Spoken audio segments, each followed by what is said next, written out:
율법을 쫓아 거의 모든 물건이 피로써 정결케 되나니 피 흘림이 없은즉 사함이 없느니라. 그러므로 하늘에 있는 것들의 모형은 이런 것들로서 정결케 할 필요가 있었으나 하늘에 있는 그것들은 이런 것들보다 더 좋은 제물로 할지니라. 그리스도께서는 참 것의 그림자인 손으로 만든 성소에 들어가지 아니하시고 오직 참 하늘에 들어가사 이제 우리를 위하여 하나님 앞에 나타나시고. 아멘. 24절까지 보겠습니다. 예, 피 흘림이 없은즉 사함이 없다라고 말씀하셨습니다. 그리고 피는 곧 생명이다. 생명은 피다. 이렇게 또 말씀을 하십니다. 그래서 짐승을 먹을 때도 피채 먹지 말아라. 이렇게 말씀하셨습니다. 피 흘림이라고 하는 것이 이제 성경에서는 이제 부정한 걸로 봅니다. 그래서 모든 피 흘림이 있는 유출이 있는 모든 것은 다 하나님 보시기에 부정한 것입니다. 왜 그렇다고 생각하십니까? 그 피는 생명인데 그 생명 안에 피가 있어야 되는데 피를 흘린다라고 하는 것이 이제 죽음이죠. 생명 안에 피가 있는데 피를 흘리니, 그러므로 피를 흘린다라고 하는 것은 이제 사망에 이른다라고 하는 것이죠. 그러므로 사망에 이르는 것은 부정한 것이죠.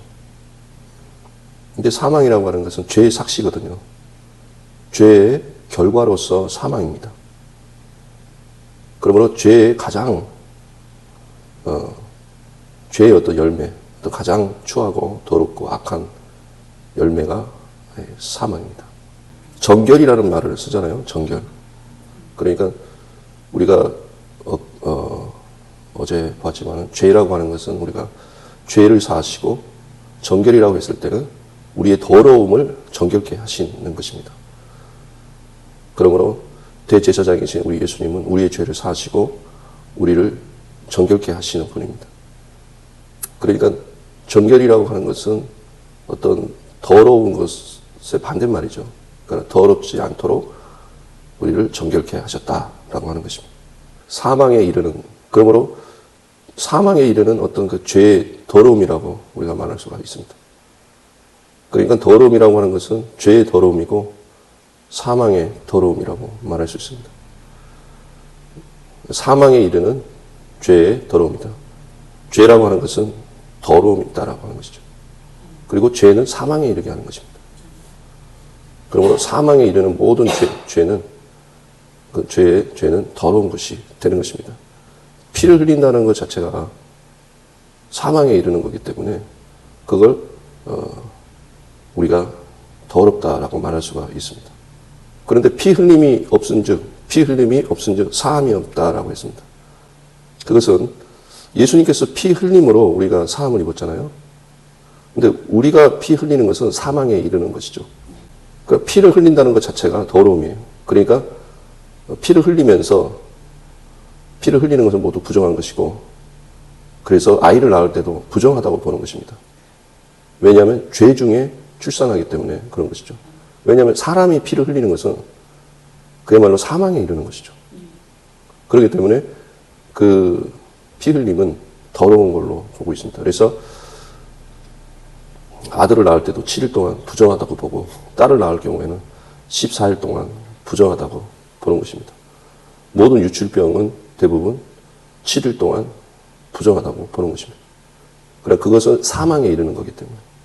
그러나 예수님의 피 흘림은 생명에 이르는 것이죠. 사람이 피를 흘리는 것은 사망에 이르는 것이지만 죄의 삭스의 결과로서 죽는 것입니다. 사망에. 그러나 예수님의 피 흘리는 것은 그 피는 더러운 피가 아니죠. 사망에 이르는 피가 아닙니다.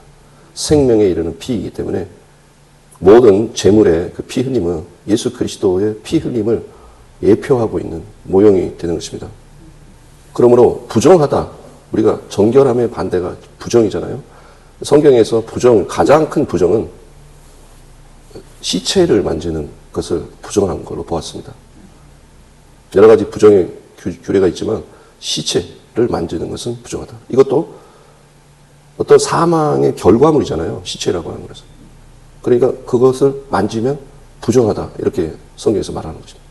생명에 이르러야 그것이 정결한 거예요. 그것이 정한 거예요. 그 생명 안에서 거룩에 이르는 것입니다. 그래서 우리가 육신의 생각은 사망이요. 이렇게 말씀하잖아요. 그러니까 그 육은 그 육으로 쫓아 행하는 것은 사망에 이르기 때문에 그건 부정한 걸로 보는 것이죠. 성경에서. 그러니까 죄의 더러움, 사망의 더러움이라고 했지 않습니까? 합치면 사망에 이르는 죄의 더러움입니다. 근데 그 사망에 이르는 죄의 더러움은 육의 더러움이 되는 것입니다. 그렇기 때문에 그 왜 그러냐면 육 안에는 죄의 법이 있다라고 했죠. 로마서에서 육 안에, 내 안에 죄의 법이 있어서 또 다른 법. 내 안에 마음의 법이 있지만 또 죄의 법이 있다라는 것입니다. 그 죄의 법 아래로 나를 사로잡아 오는도다. 그러니까 그게 육신입니다. 그래서 육신의 생각조차 그것은 사망에 이르게 해요. 그건 더러운 것입니다. 그러니까 육적인 것은 사망에 이르기 때문에 그 모든 것은 더러운 거예요. 죄는 더러운 것이고 그 사망은 더러운 것입니다. 근데 그 죄와 사망은 다 육으로 인한 더러움이죠. 그렇기 때문에 그 모든 것은 더러운 것입니다. 육신의 생각은 사망이요 영의 생각은 생명과 평안이니라. 그러므로 우리가 예수 그리스도의 십자가를 동일시하고 그리스도와 연합하는, 그래서 내가 죽고 예수가 사는 그 생명 안에 있을 때에 우리가 성경에서 볼 때 정결하다라고 보는 것입니다.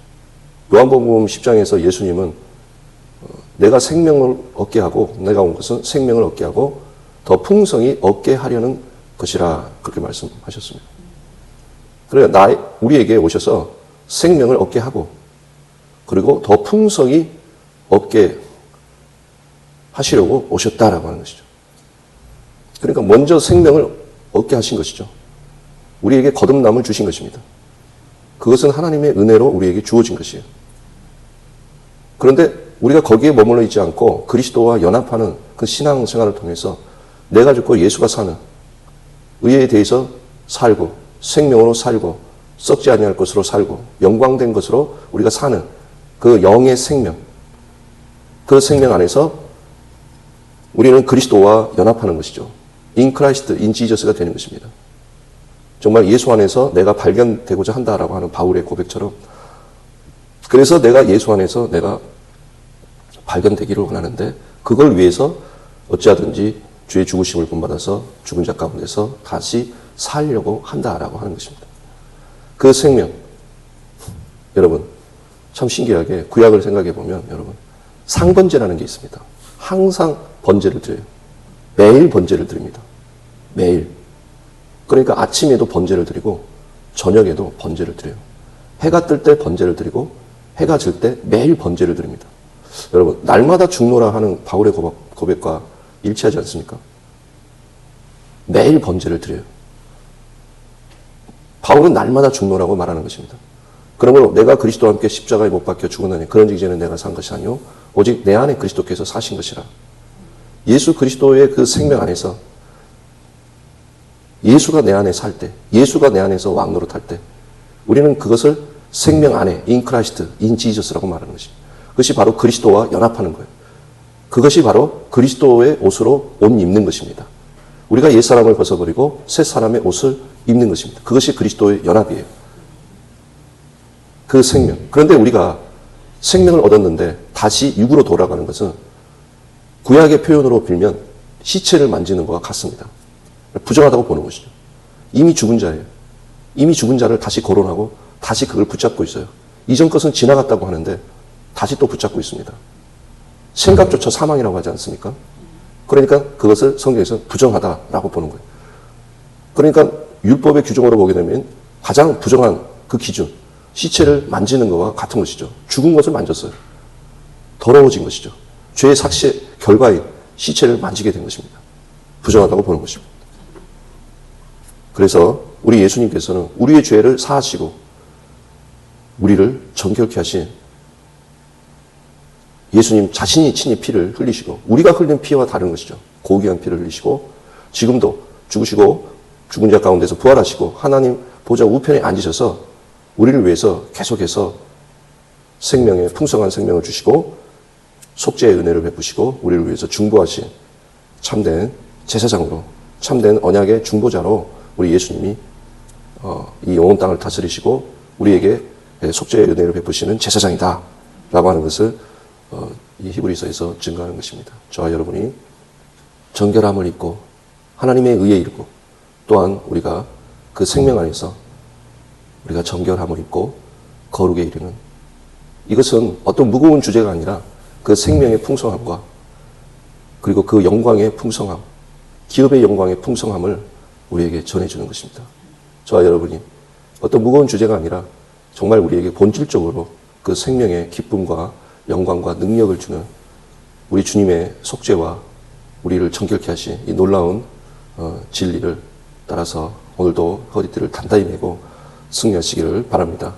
기도하겠습니다. 사랑하신 하나님, 우리가 주께서 우리에게 베푸신 은혜가 얼마나 큰지, 또 구약을 우리가 항상 모형으로, 그림자로, 시청각 자료로 우리가 생각하며 주께서 우리에게 베푸신 그 진리의 그 풍성함에 이르게 하시고 그 영광과 능력의 삶을 살게 하여 주시옵소서.